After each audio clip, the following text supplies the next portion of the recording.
Pleased to be talking this afternoon with Richard Rose, an area author, and he has written the Lazarus Conspiracies. We're going to talk about the book in just a moment, Dick, but first of all, tell us a little bit about yourself. I know you're from this area. That's right. Well, I'm from Kokomo, Indiana, and spent most of my boyhood on Lake Manitou. My dad rented a cottage right down from what is now the Elks Lodge. It's a country club. And we spent my weekends here and trying to stay out of trouble. Okay. And spent a lot of those weekends, evenings over at the Colonial Hotel, which you may remember had the great bands that came through. So I have a close and loving relationship with Rochester and Lake Manitou. Now, so Savant Books, the publisher of this, calls it a dramatic mystery thriller. Do you agree with that? Yeah, that's pretty much what it is. Okay, the Lazarus Conspiracies.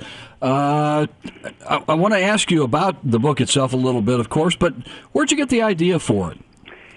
Well, I'm trying to remember back.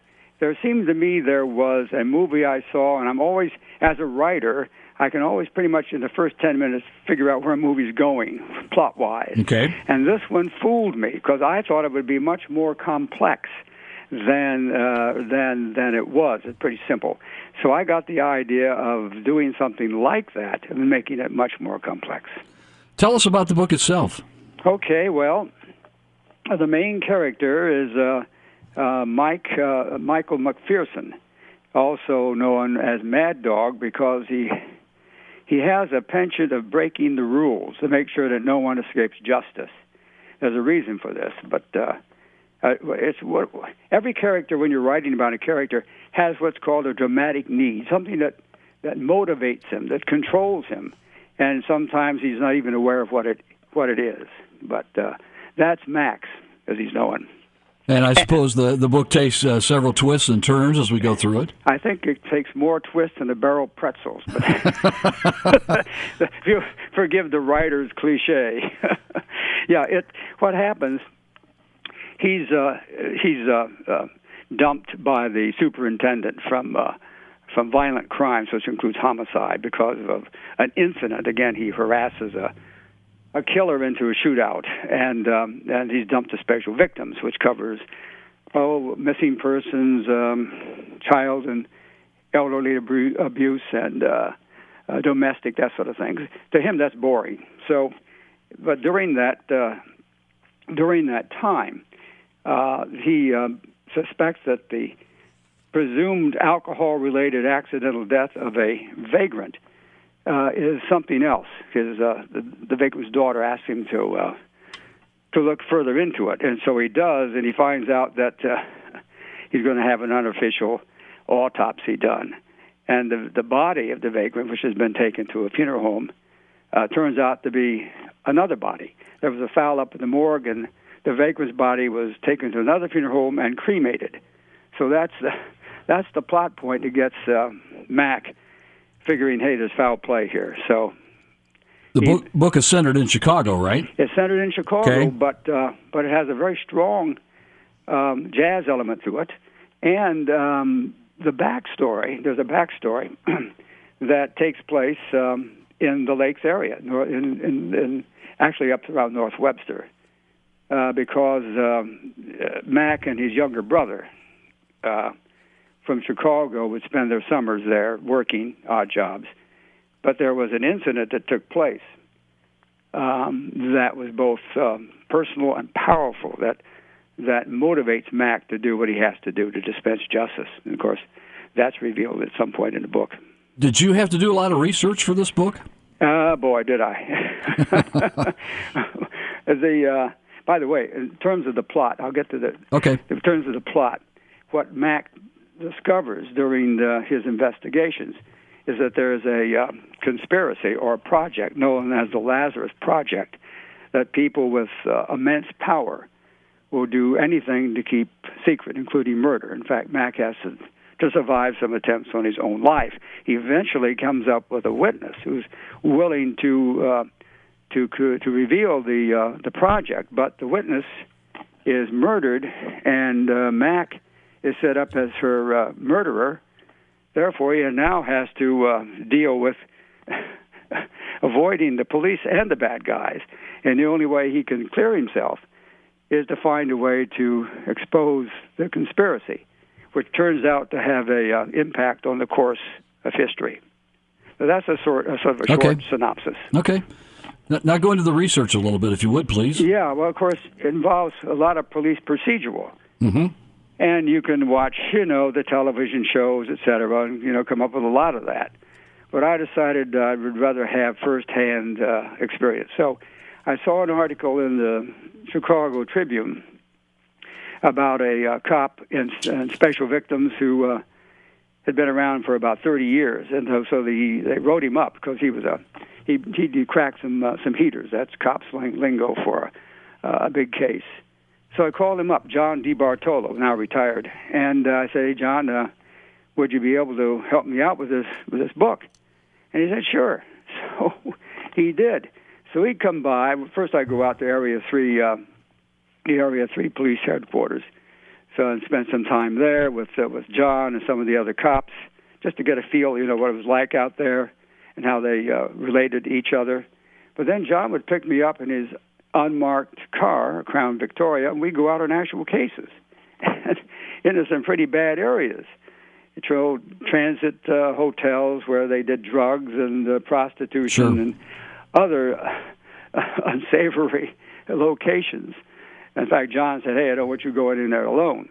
Well, I did dress down a couple of times and didn't shave for a couple of days and went in to some of those areas just to get another look, closer look without John and his .38 caliber police special. So as a result of that, I was able to get, really authentic information of how all this police procedural takes place. But it went further than that. I also had to find out how vagrants survive and operate on the street, because the main character is a vagrant, an ex-Vietnam vet. And so there was a guy that I used to buy Streetwise from. Streetwise is a publication that the vagrants buy and then from the publisher, and then they can sell it. They buy it, I think, for 40 cents, and they sell it for $1. M. I don't want to reveal his name. Sure. So I always bought a Streetwise from him and gave him a couple of dollars. And finally I said, "Hey, M, would you like to help me out with this novel? Because there's a street guy in here, and I don't know the first thing about how you guys operate." He said, "Sure." So what I would do, I would give him the copy. I'd say, "Go read this and give me a call when you've read it, and we'll discuss it." So he operated in front of a Starbucks in the business district, which is a pretty good location for him. So he'd call me, and I'd go down there, and I'd buy him a cup of coffee, and say, "Dick, this is not right. This is the way we would do it. This is the way we would say this." And he also told some other horror stories, which could curdle cream, some of which appear in the book. So then, fine, and I'd go back and put it in the computer and change it. And then I'd take him copies. And I paid him, a reasonable sum each time that we met. And this went on for some time until it was pretty much gotten all out of M that was necessary. So we parted company. Sure. However, I get a call from a public defender, and he say, "We got M'd over here in the precinct, and this." And he wants you to post his bond. I said, "Well, what happened?" "Well, he got in a fight with his girlfriend, and she preferred charges." Ah. Yeah, wonderful. So I said, "Okay, I didn't really want to do this." I said, "What is it? What is it?" He said, $300, and you'll get, if he shows up for court in 2 weeks, you'll get 70% back. And so I invented some excuse not to do this. This is not part of our business arrangement. But next day he calls me back and he says they've got M now over in the Cook County lockup, and M is getting antsy. Well, the Cook County lockup is a penitentiary on the southwest side of Chicago. So I said, "Okay, I'll come down and he says post a bond." And he says, "Got to be cash." And I said, "Okay." And he said, "Well, how long is it going to take?" "Oh, you'll be out there in an hour." So I go down there and I go through. And you're talking walls and, machine gun towers, Sure. like a Warner Brothers movie, The only guy missing was James Cagney. So I go through 2 security points, and I get into a room full of people waiting either to see their loved ones or post bonds. And I sit down next to the guy and I say, "How long have you been here?" And he says, 5 hours.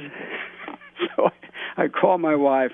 I said, "I'll be home at midnight. Have a sandwich and a martini ready for me because I'm going to need it." Well, him showed up in 2 weeks, and I got $270 back. Let me ask you this as we kind of wrap this up today, but I'd like to ask you: do you think this could become a series of books for you? Well, actually, I just finished another book called The Gumshoe.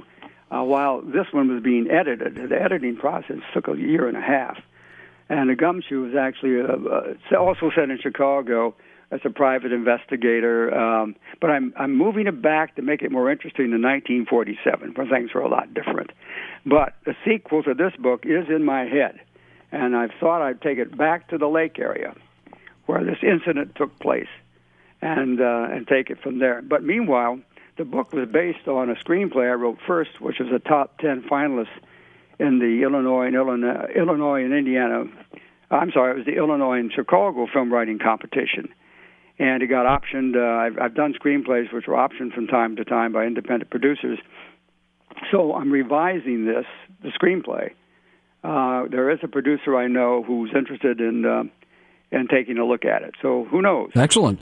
Let me also ask you now, as we kind of wrap this up for today, but The Lazarus Conspiracies is the name of the book.